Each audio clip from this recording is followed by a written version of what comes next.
What is going on, everybody? I'm Jory Goodman, the Time Teller, with yet another installment of T3 Off the Cuff. Because ever since we started doing these unedited episodes a few times a week, people have really been enjoying them and have been asking for more. And the catalyst for today's episode, Catalyst, which is pretty funny because I'm here with none other than Linky. Everyone say hi to Linky. I know you guys have missed him during the live streams. The catalyst for today's episode is kind of strange, but these off-the-cuff episodes are kind of stream of consciousness anyway, so try to keep up. By the way, guys, if you prefer the edited reviews, have no fear. We still do those like 3 times a week, I think. So we just uploaded yesterday the full edited review of the Canopy Wake 1 DLC coded diver. If you want to watch that review, I'll put it in one of the corners. Click over there. I got cat hair all over me. See, I wear black because it's very slimming, but I have cats that have light colored fur, and inevitably it's just, and then, you know, I'm getting like white hairs in my beard, and I'm telling myself that it's like from the cats, but it's actually just me getting old. Anyway, I encountered something very recently, and I'm going to start talking about something that you guys are going to be like, what, this is a watch channel, like what the heck is going on? But it immediately made me think of my community, and my community is filled with watch collectors, right? So I don't know how familiar you guys are with Magic the Gathering. It's been around for a very, very long time. It is a card game where you collect various cards. They're either creature spells, they're enchantments, they're instants, there's things that happen where you are battling another person. So it's your collection of cards versus another person's collection of cards. I don't know, like, I guess you could, it's like Pokemon with cards, or I don't know. I never watched Yu-Gi-Oh, but I think that also has to do with cards, right? So I have this deck here, and I said deck, not the DICK, because then YouTube will demonetize me some more. I'm already in hot water because of some of the hentai episodes I made. So this is a deck that I built very recently, and there's different kinds of game types in Magic. There's standard, there's alchemy, which you play on the virtual, like a video game version of Magic, and then the really popular one right now is called Commander, and they all have different rules, and there's a whole lot to learn. And I haven't really played Magic outside of just the Magic Arena using my iPad. I haven't played actual Magic since like early high school, like freshman year of high school. And I wanted to get back into it.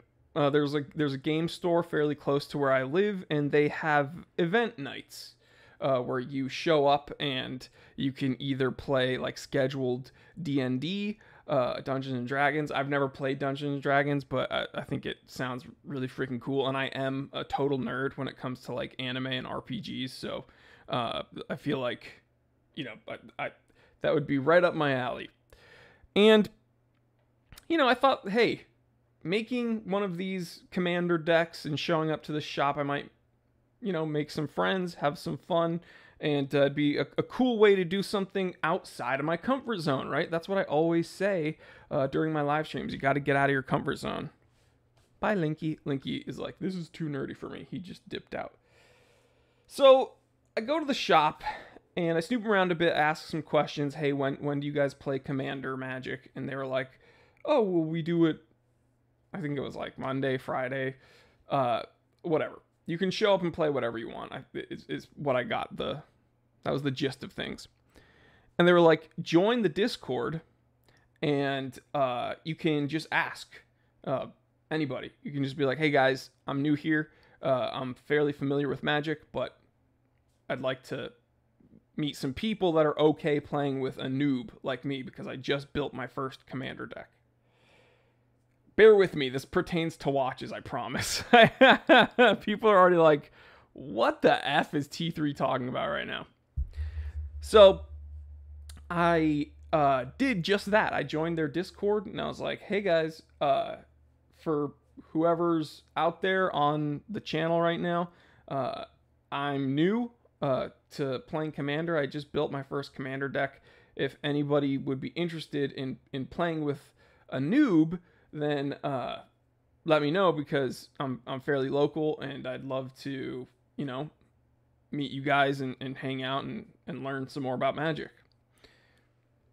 I thought that was a pretty reasonable request or message or statement. I don't know what it is, but I thought that was a fairly reasonable thing to type into the Discord. Like, I can't tell you how many people responded, and I wish I could tell you, like, oh, I was overwhelmed with the support. People in this community were just so welcoming and they made me feel so good. Everybody was like downvoting my message, and they were like, this guy's just showing up and expecting us to like babysit him. Oh, he's just here for attention. Like, moderators, please remove this guy. Like, get him out of here. And everybody was spamming like downvotes on my comment. And the thing is, I'm so used to putting myself out there, right? Like, I'm literally recording this and uploading it on the internet for potentially millions of people to see. I mean, we get millions of views a month, right? No one's forcing me to do this. I'm doing this voluntarily. So putting myself out there is not really what is difficult for me.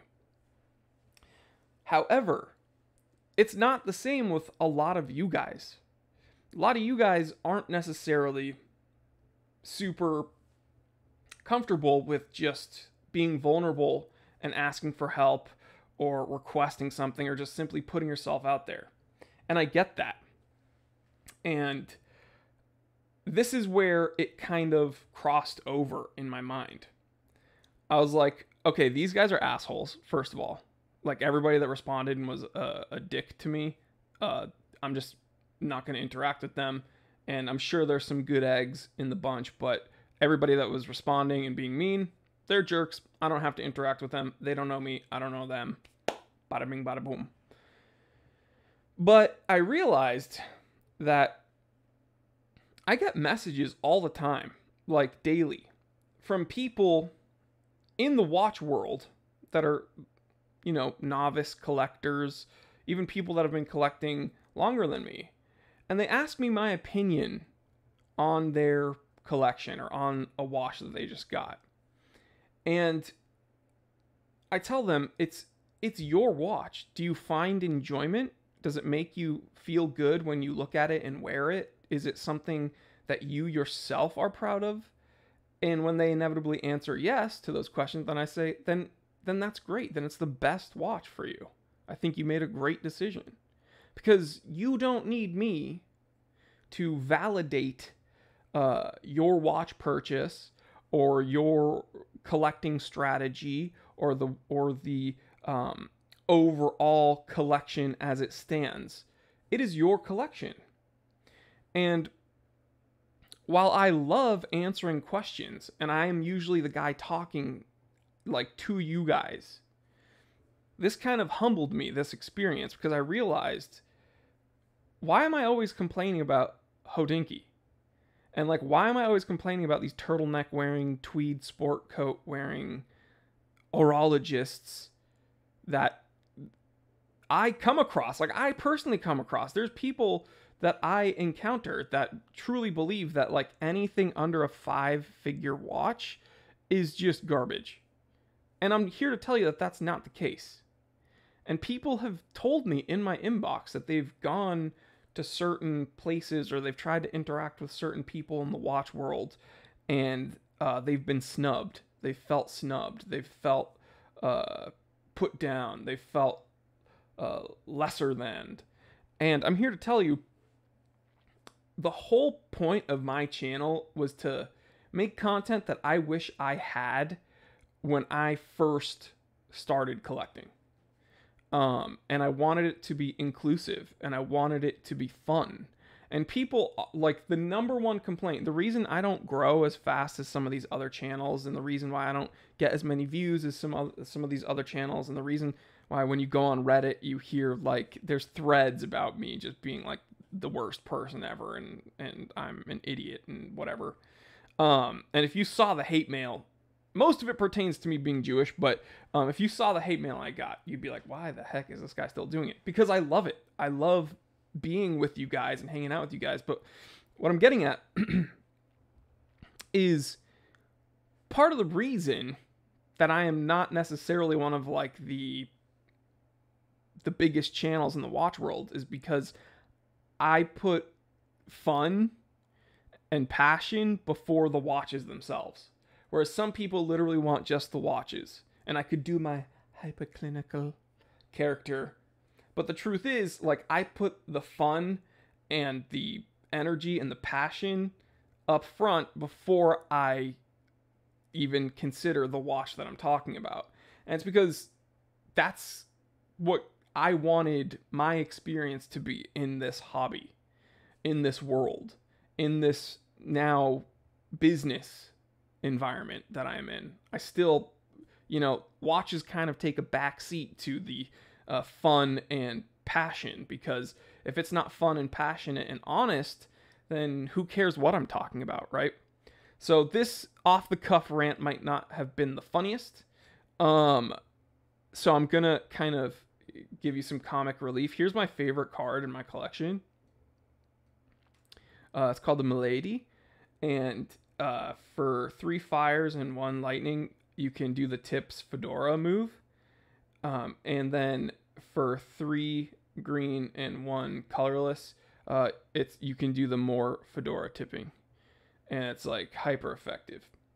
I'm just kidding. That's a Pokemon card. Pokemon's for nerds. All right, Magic the Gathering though, it's for real men. But guys, what I'm here to tell you is not to, like, vent about people were mean to me, so I want to put it on the internet. No, I wanted to say that, like, although I'm usually the one here talking to you guys, I had an experience myself recently that, like, okay, here's what I'm trying to say. With the level that I am at in the watch world, I'm not coming across too many people that are being unwelcoming to me, right? And I am very, very grateful and thankful for that. All the other watch YouTubers and everyone that I've encountered pretty much in the watch social media sphere has been very kind to me. Are there people that dislike me and say mean things to me? Yes, but I've never encountered those people. I've never one-to-one with those people. And the truth is, even the people making fun of me for being Jewish or being ugly or whatever, if I met them in person, if I met them in person, we would probably find something we agree upon, and we'd probably be like friends.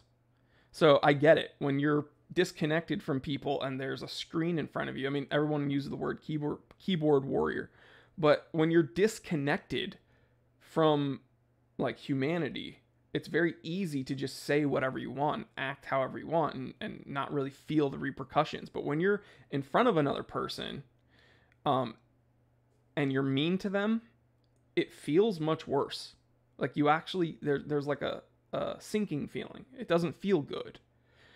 And so this could go on in totally different directions about how I think, even though my business is based around social media, I think we need to interact with each other personally more. But I'm going to try to whittle it down to the watch world. Everyone I've encountered, for the most part, has been very, very welcoming and really nice. But now I realize that when you are a newbie going into a hobby, there's always going to be gatekeepers. And even at this nerdy freaking tabletop game shop where they have to sell deodorant up front along with the Mountain Dew and Doritos because these guys don't have, like, basic hygiene, those are the guys that are, like, being mean to me. Like, those are the gatekeepers. So if I, like, okay, sorry, I I'm sorry that I don't get to play with you guys and be part of your club. I'll just like I'll meet friends in person to do that. I just want to let you know that the Watch World, I am doing my best to make it as welcoming as possible. And if you feel like you are snubbed by some other entity out there and it's intimidating to get into the Watch World, fuck them and like just hang out with the cool people. And I'm telling you, most of the other YouTubers are super cool, super inclusive. Teddy, Adrian, Federico, Marco from Swiss Watch Game, Jody. Jody's like probably the nicest person in the game.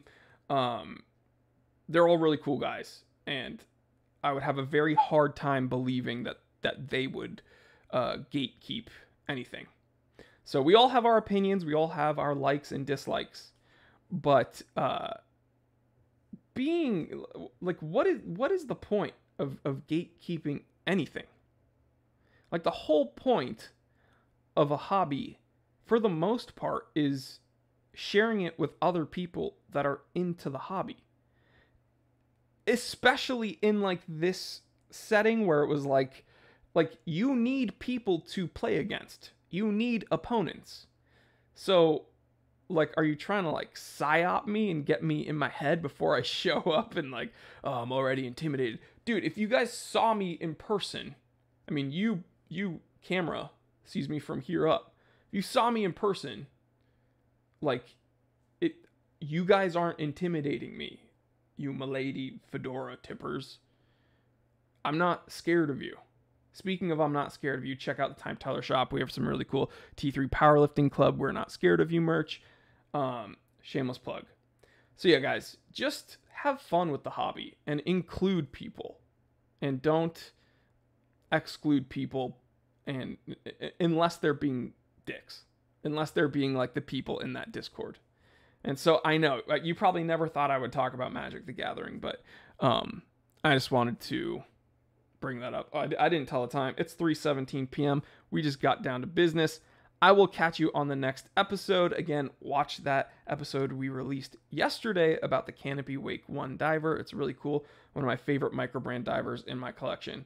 All right, guys. Stay happy, stay healthy, stay blessed. I'm Jory Goodman, the Time Teller. Always remember, I didn't invent time. I just tell it. Dab.